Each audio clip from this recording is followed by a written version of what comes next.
Good afternoon, everyone, and welcome back. Thank you for joining us. This is part of our regular series now of meeting the staff. I'm Jeffrey Trezak. I'm the director of the Jersey City Free Public Library. And today we're going to meet the phenomenal staff from our New Jersey room.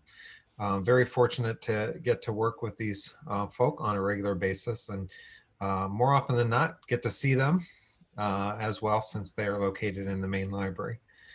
So we're going to go ahead and get started, and I'm going to start by asking, first of all, why don't you, starting with John, why don't you guys each introduce yourselves and talk or tell what you do.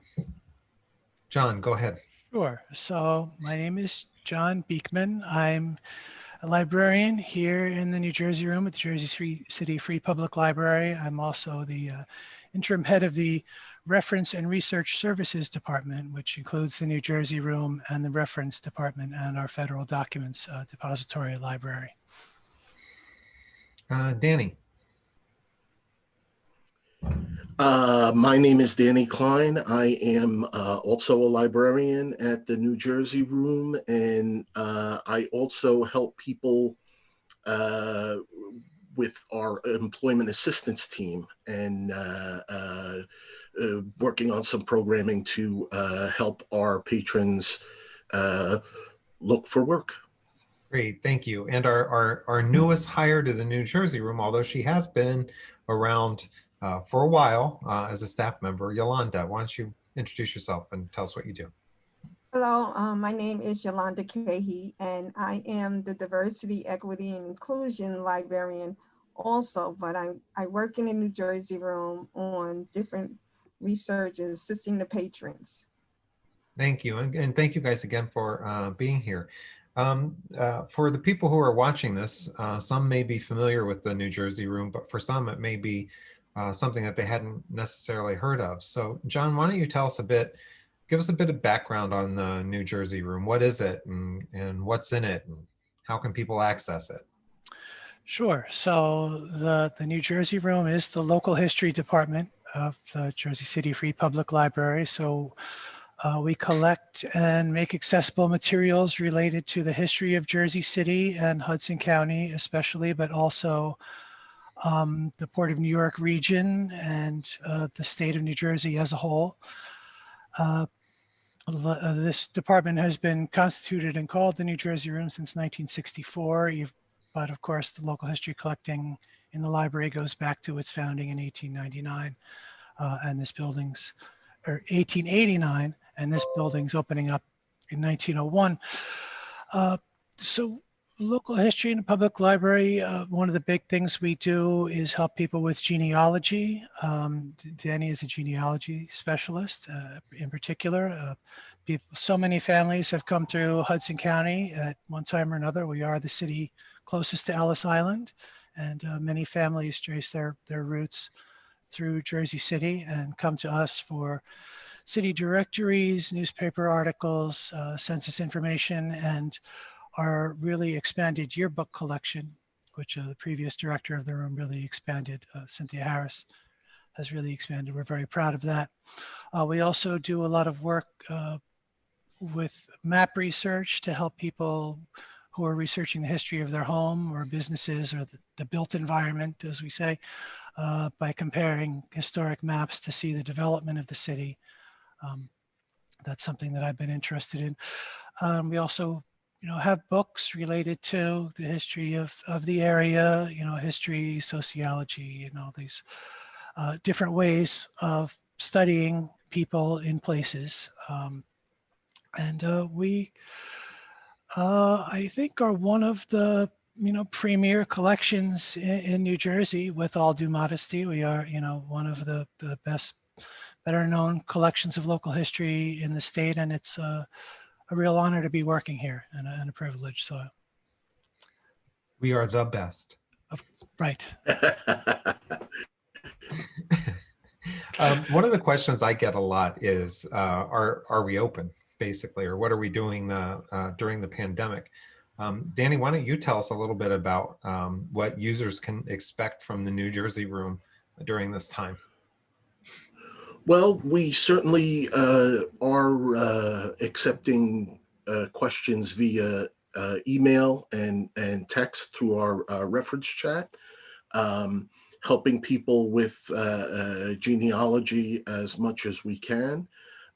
We are also available for in-person research on a limited basis. You should be able to get in contact with us to set up an appointment if you need to come in and actually handle some of our collection and look at our materials. And certainly we would be available through a Zoom an appointment just like this. So yeah, I've been helping people with genealogy research, doing lookups in our Jersey Journal database, which constitutes the entire run of the Jersey Journal from 1867 to the present. And yearbook research and a lot of genealogical and other local history research. So if people want to get a hold of you, they can just go to the website, jclibrary.org. Absolutely. Go to the website and they can find contact information for the New Jersey room there. And, we'll have a little maybe email chat at first to try and narrow down what they're looking for, and we'll help them in every way possible. Awesome. Thank you. Yolanda, you're the newest addition and the newest librarian. Why don't you tell us a bit about why you had previously worked as a support staff member at the library for a number of years as well. Why did you decide to become a librarian? Well, I decided to become a librarian because after working in the New Jersey room, I felt like I wanted to learn more about the profession, learning techniques and processes. And so I went to library school after working about 3 years or 4 years. Then I said, I'm going to stay in the library field. So go on and get that degree. So these guys inspired you and the collections inspired you. That's awesome. And now you're back. And now I'm back. That's great. And we're very happy to have you and very fortunate to have you as well. John, I know you were talking about some of the resources that we have. I know we recently added our millionth book. Why don't you tell us a bit more about that? The title and why we chose it. Sure. And I don't have it at hand right now. Our millionth book was Smith's History of Nova Caesarea, or New Jersey. Nova Caesarea being an early, and we lost Danny, an early and a name for that didn't quite catch on for the area. I believe it was Samuel Smith. It was the first history of New Jersey and printed in the colony of New Jersey in 1765 and in Burlington. And one of the sort of most interesting facts to me was that it's printed on a printing press owned by Benjamin Franklin. So really, when we're holding that book, we're like, they talk about 6 degrees of Kevin Bacon or whatever. So we're like 2 degrees from Benjamin Franklin now when we have that book. So it's very, very exciting. And we also acquired an earlier book, History of the British Colonies in the New World, in the Americas, which contain some early maps of the territory, which, as the map collection is near and dear to me in particular, I was very excited to have, because it's a very rare find to find the complete 2-volume set of that old Nixon book. How do we usually acquire these materials? Well, those were acquired from specialty booksellers and in consultation with others. But our collection has been built sometimes through scouring eBay and sales. Our yearbook collection, Cynthia was very diligent in that. And of course, we order books the same, any new books that come out, we order the same way as any other library materials, and we try and keep track of that. So like a recent book on the Hague Workers Against the City, a look at Hague versus CIO, and just published this year, and we bought that, through a standard technique. So, but to do, special collections work does require a little bit of thinking outside the box and going to used book dealers and even the Salvation Army sometimes, and also donations from people who care about the history of the city and say, give us a call and say, hey, I have this unique and interesting thing, would you be willing to take it? And, if it's related to the history of the city, then we certainly give that a full consideration. Of course, in the past year, that's been very limited what we can do in terms of accepting materials for health reasons. But in general, we try and cast as wide a net as possible. We've been severely limited in all ways, as most of us sit in our homes right now doing this interview session. So completely understandable. So speaking of the pandemic, sort of, Yolanda, what do you miss most from the pre-pandemic days, and what are you really looking forward to once things get back to normal? Well, what I miss most are working with the patrons, help them explore our collection, and what I hope, one of my favorite things is to work with them when they do house history. How they can trace the history of their houses first through maps. That's my favorite part of the New Jersey Room, or the map collection. It's an extensive collection, and when they can get a visual experience of how their house fit down through the time, it's rewarding. And it's always fun to do. It's a bit of it's like solving a mystery. Jersey City has such a rich history, and many of the residences here are so old. It's always interesting to go back and see either what was there before or what may have happened since. Danny, welcome back. I think we lost you for a minute. Yeah, I'm sorry about that. That's okay. Something happened there. Well, welcome back. Why don't you talk a little bit more about what's available to people right now, especially those who are researching genealogy. What's available to them online, or what can they access even while we're closed? Well, that's quite a bit now. With a Jersey City library card, you can access the Jersey Journal database that I was talking about before. It's the entire run of the paper. We also have access to Ancestry.com. Ancestry has been kind enough during the pandemic to allow library edition users to use their service from home. Normally that would just be available in the library, but during the pandemic, they've opened that up to libraries to allow libraries to offer that from home. Thank you, Ancestry.com. Thank you, Ancestry.com. Yes, absolutely, absolutely. We also have access to ProQuest online, which is also another historical genealogy database. We have the fire insurance maps online, which Yolanda was just talking about doing map research. So you would be able to access that from home as well.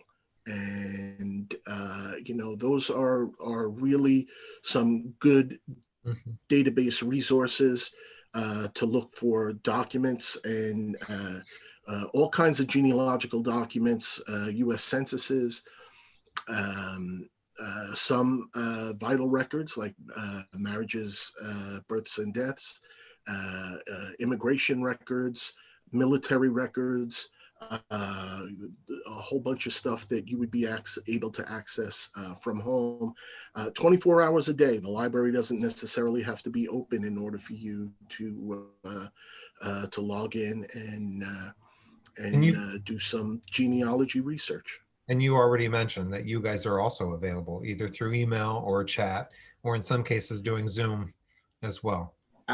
Absolutely. And any questions you have, any advice that we can give as far as doing research, we're available for that. Thank you. Now comes the time for me to do sort of a rapid fire question and answer. That really, what we're aiming to do is let people know a little bit more about each of you as individuals.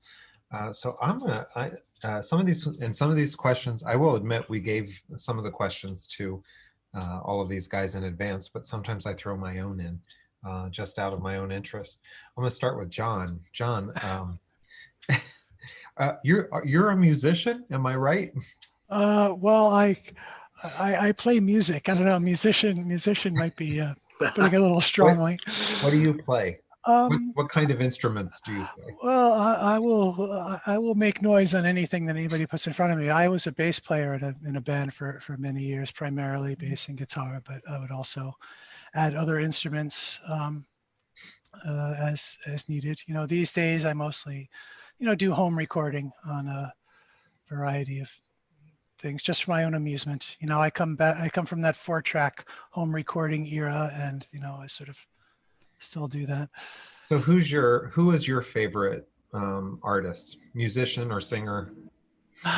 Sure. I sort of anticipated you might ask that question. I still don't have a good answer. I mean, I think like a lot of people, my favorites are sort of stuck in the music that I was into in my 20s and early 30s. So, Sure. Bands that we were listening to a lot, like The Fall or the Minutemen, Husker Dopes, stuff like that. Indie rock, I guess it came to be called. Wasn't what we called it at the time. But I really, I like everything from ambient music to orchestral music. And I really like these days, Jersey City's radio station, WFMU at 91.1. They have a wonderful morning program from 6 to 9 called Wake and Bake, I guess, because so many bakeries are, working early to get those bread ready for people. A really great eclectic show of music that I really helps me start my day, especially in this year when you really don't want to turn on the news. So I'll put on 91.1, and a lot of my favorite music is there. Sure, John. That's the reason. It's because of the bakery. That's my story, and I'm sticking with it. All right. Danny, tell us something that you are moving right along. Danny, tell us something that you're really passionate about. Could be work related or otherwise. Well, I am passionate about genealogy. I am on the board of the Hudson County Genealogical and Historical Society, and I serve as their sort of archivist librarian for the collection as small as it is. So yeah, we meet once a month and get together at we usually have some type of business meeting at first, and then we have a speaker on a whole host of genealogical subjects and local history subjects too. These days we're doing it via Zoom, but I do miss that that camaraderie that we would you feel with your fellow genealogists and get together every month. It's hard. I think all of this is wearing on all of us, I think. And I think we're all looking forward to getting back to normal, whatever that looks like and whenever that might be. Right. Yolanda, most of us, I think, get into, or many of us who get into librarianship also get into it because books influenced us very early on. Was there a favorite book that you had as a child growing up, or a favorite author? Well, as a child, I read a lot of magazines, such as Jet and Ebony magazine. That was a staple in my house. But the one book I can remember reading was Roots. Roots transformed my life because it gave me value. It let me know that me, Yolanda, as a person came from somewhere, and I would be able to trace my history.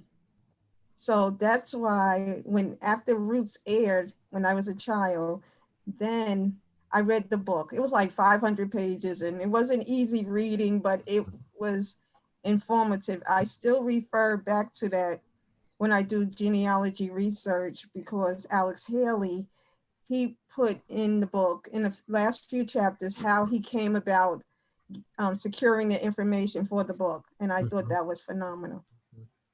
Have you, so I'm going to ask a question, and if any of these questions are too personal, I'll apologize in advance. But how much of your own family background have you researched, Yolanda? And have any of you done the Ancestry.com or the 23andMe DNA test? I'm just curious. Well, I have not done the DNA test, but I have gone back through the library, into library loan in the reference department. They were able to secure a microfilm for me, and I found slave tax records. And during the WPA time, they recorded different folk stories from Mississippi. And in there, I found one of my family members that was burnt because they set the house on fire because the story goes that there was some wealth or gold or oil on the property and they wanted the property. Mm. Wow. So I found a lot of interesting things about land that was donated for a cemetery.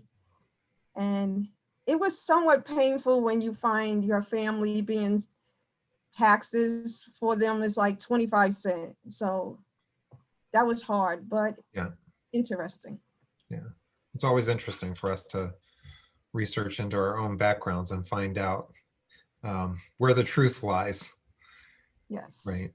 So, John or Danny, have either of you done research in your families or done the DNA 23andMe? Am I the only one who's done the? I have. Go ahead, Danny. Danny appears to be frozen, so I will jump Yes. in. All right.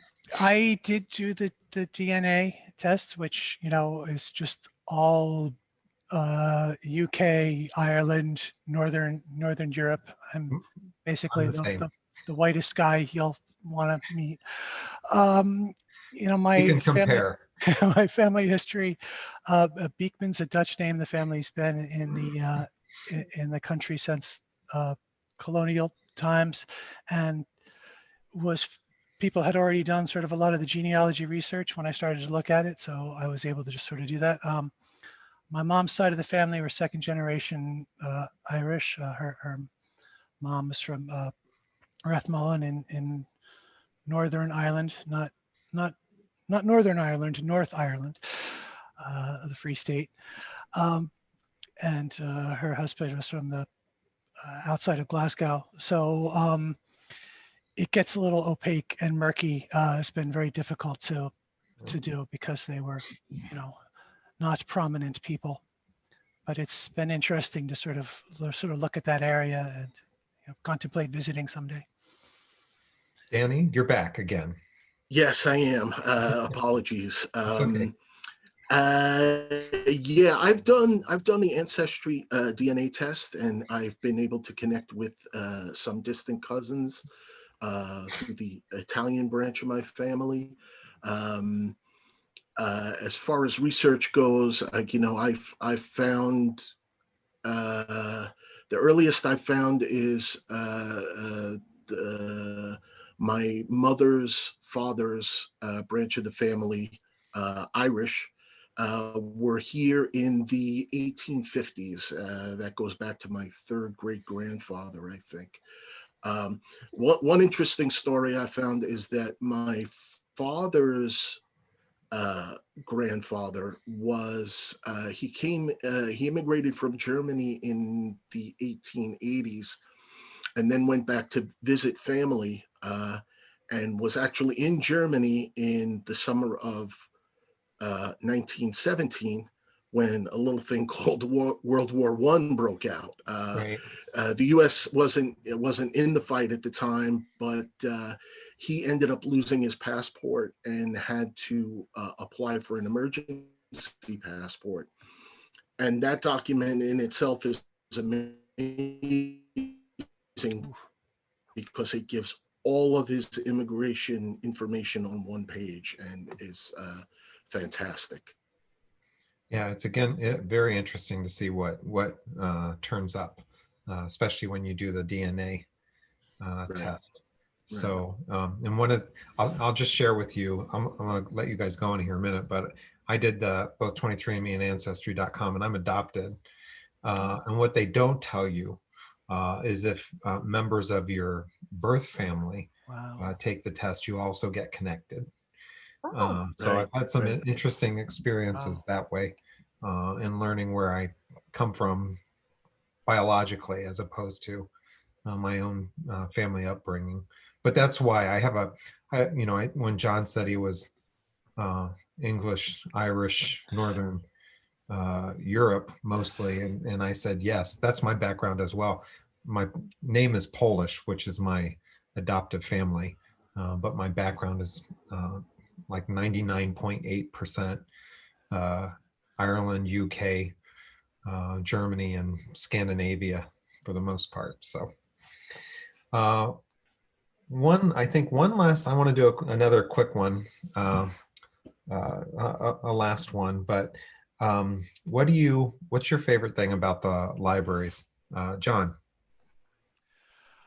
Oh gosh, my favorite thing about the libraries is really, I mean, getting to work in this beautiful historic building is wonderful, and just seeing the constant change of Jersey City. But just the most rewarding thing is when you're able to help someone with something that, I mean, after 15 years, I'm sort of used to what we have. But every now and then somebody will be looking for some information, and to me it seems like fairly routine, and they'll just say, wow, that really cleared up something my family had wondered for years, or just they'll have a really emotional response to something that Yeah.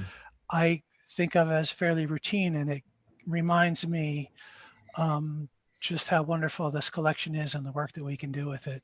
It's tremendously rewarding. Yolanda? well, my most favorite thing about the library is working in the New Jersey room with historic documents. And I value that because centuries ago, people, African Americans like me, could not even read. And now I get to work and touch documents from the 1600s or the 1800s, 1700s. I think this is such a wonderful privilege. And I'm not going to be killed over it. I'm just going to be able to share this information with others, our patrons, the community, people like me. Come in, enjoy the library. It's for all ages, all ethnic groups. That's what I love about it. Danny? Yeah, well, I mean, I certainly echo John and Yolanda with what they said, but it's in helping people learning something new every day about the place that I live and the people that I work with and their backgrounds and their how the community has grown over the years, and it's just amazing that I could be working there for years and still be amazed by something that I find out just by a question that somebody asked me. It can be a new experience every day. Yes. So, and I think I think probably my greatest joy, and also the thing that I miss the most, is getting to interact with all of you, the staff. It's one of the hardest things, especially as a new director coming on board and basically going into quarantine almost right away. It's certainly been a unique experience, but I'm looking forward to the day when we can all get back together again. And I want to thank you for all you do. You guys do a tremendous job of supporting the community, especially right now, given the constraints that we have. So thank you. Thank you for the work that you do for the city, and thank you for the support that you provide to the library as well. And thank you for taking the time to do this. And I will talk to you soon in another format. Take care. Take care. Thanks. Bye.